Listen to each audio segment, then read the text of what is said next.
Ensuite, voilà, ces personnes, parce qu'elles ont eu des jumeaux, des jumelles, elles deviennent des mendiants systématiquement. Si avoir des jumeaux, des jumelles fait de toi un mendiant, nous disons c'est dommage. Au nom de quelle tradition? Au nom de quelle société? Au nom de quelle civilisation? Avoir un enfant doit pousser les parents à être des mendiants. Non, si je ne fais pas, c'est notre tradition. Quelle tradition? Les bases ne sont même pas solides. Et même si c'est une tradition africaine, il faut la bannir.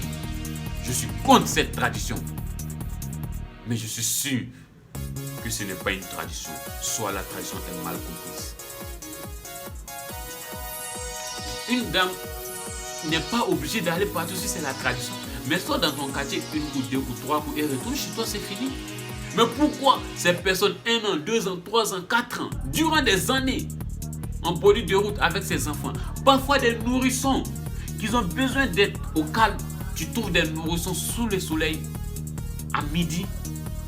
Conflans-nous par les mères des jumelles, les mères des jumeaux, donnés à Dieu. À quel Dieu on donne au fait?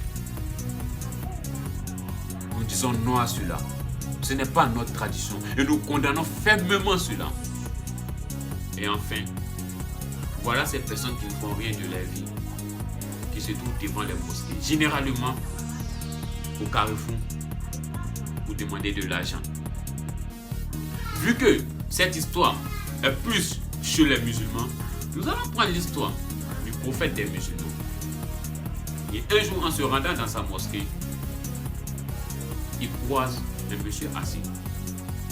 Et ce dernier lui demande de l'argent.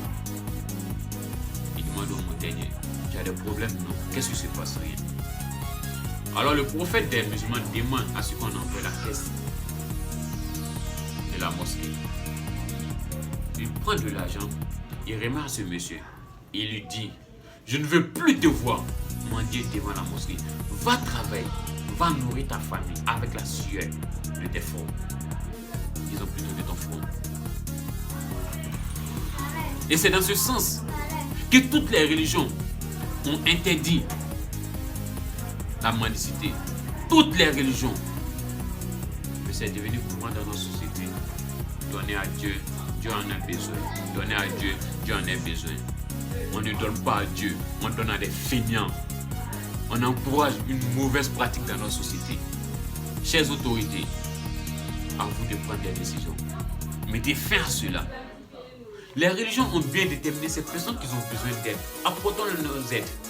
Et un jour, quand je parlais, il y a un monsieur qui me dit ceci. Avec qui, comme on va faire nos sacrifices, à qui on va donner nos sacrifices? Espèce d'égoïste. Nos sacrifices, nos sacrifices.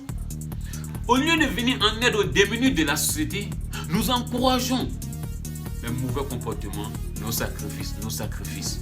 Égoïstes que vous êtes. Je dis non à cela.